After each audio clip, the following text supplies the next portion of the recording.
Hello, my curious engineer, and welcome to the MyTechWaifu.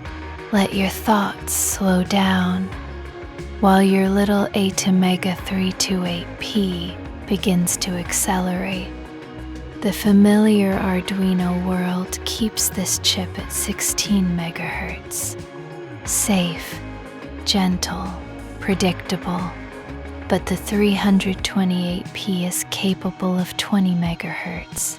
When you feed it a clean 5 volts and give it the right clock, you need a 20 MHz crystal with its 2 quiet capacitors close beside it. Then open MiniCore and Arduino IDE. Choose ATmega328P. Choose external 20 MHz. And feel that extra frequency begin to move through the silicon. For the first awakening, you need an ISP programmer.